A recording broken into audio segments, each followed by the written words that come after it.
All right, for our last video today, we're going to talk about why it's important to prepare for the SAT or ACT if you're going to take them, and how to prepare. So why should you prepare for the SAT or ACT? Well, if you're planning to take it, which based on my other videos, I highly recommend, if you're going to take one of these tests, you can make a lot of progress from whatever your starting point is. So you may already have a score that's banked. You may already have taken an official SAT or ACT. You may already have a sense of what your starting score is going to be from having taken a practice test or a PSAT or something like that.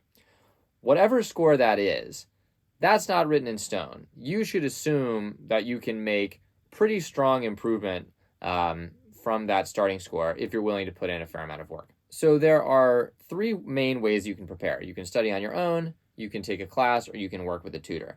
Now, any of these methods can lead to really dramatic improvements on your scores. So all of them are much, much better than just walking in and taking the test cold. But we're going to talk about some of the pros and cons of each approach. All right.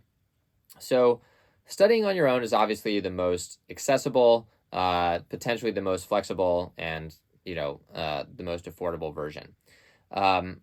So the material that you're going to want to use, the gold standard of prep material, is material that's released by the company that actually runs the test.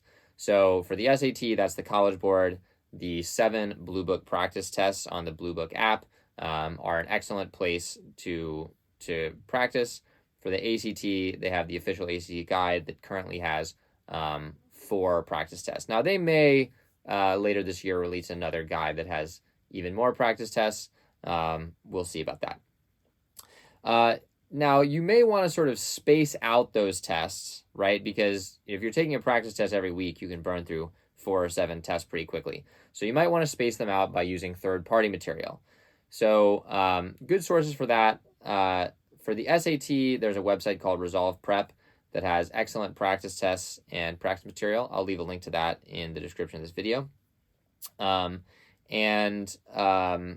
There are books that you can buy by companies, the College Panda and the Critical Reader. And I'll leave links for their websites as well. The College Panda and the Critical Reader also have ACT material.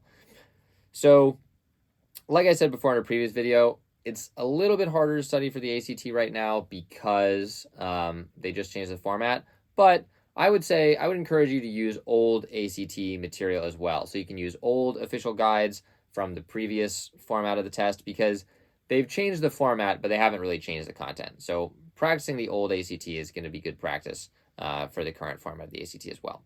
Now, there are some downsides to studying on your own. One is that there's not as much structure to that, and it can potentially sort of start to spill over. On the one hand, studying for the SAT or ACT is often not going to be the most urgent academic need that you have. So it's easy for it to kind of keep getting pushed because you have a paper, or you have a math test, or you have something else going on. So if you don't have that structure, it can either be pushed off, or it can be very stressful because you might sort of be feeling like every time you have some free time and you want to relax, you'll be thinking, I guess I could be studying for the SAT right now. So it can kind of, one extreme or the other is very easy to happen, where it sort of, takes over your life and provides a lot of stress, or it kind of keeps getting pushed off. But if you're a well-organized student, then, I've known many people, both in my time as a student and in my time as a tutor, I've known many students who have made excellent improvements working on their own. Another option would be to take a class. The main benefit of taking a class is that there's going to be that built-in structure. So you're probably going to be taking practice tests at fairly regular intervals, which is very valuable. You're also going to be learning from someone who is an expert in these tests. So there are certain things that someone who's really, really familiar with the test can show you, where a question might be a lot easier than you think it is if you just know how to approach it. Or there may be some trick on the SAT if someone's really good at using the Desmos calculator and they can show you how to use that really effectively, that can be very valuable. There are certain types of grammar questions that might be really much easier if someone can explain it to you quickly.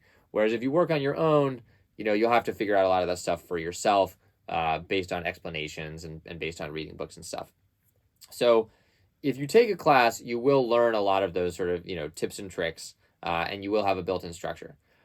The only downside of a class is that it's not going to be catered specifically to you. So, they're going to be trying to help the whole class make as much cumulative improvement as possible. So they may spend some time going over questions that you already know how to do. Or they may move on too quickly from a question that you didn't understand, that you still don't understand, but they have to keep going because they're teaching an entire class. So it won't be totally catered to you, but there will still be some benefits. So the last way to prepare for the SAT or ACT is to work with a tutor. So like with a class, you get the benefit of working with an expert who knows a lot of the most efficient ways to solve particular types of problems. And also, like taking a class, there's a lot of built-in structure. You're going to be taking practice tests at regular intervals. You're going to have homework assignments every week. So you're going to have very clear expectations. The benefit that tutoring has, even beyond taking the class, is that everything will be one-on-one. Everything will be totally catered to you. So you'll never spend any time working on something that you already understand, right? And you'll never have to move on too quickly from something that you don't understand yet.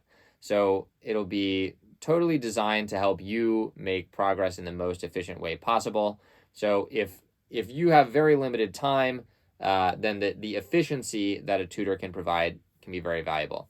And like I said before, when you compare this to working on your own, I think that one of the advantages is that you have those very clear expectations. You have a session. Most tutors work once a week, and you have a homework assignment. When you're not doing one of those things, live the rest of your life. You're a junior in high school. You've got plenty of things going on. So it's nice to be able to work in such a way that you can work at a sustainable pace. You can work for as long as you need to work or as briefly as you need to work to get to the score that you're trying to get to. And I think that can be a really nice way to approach it.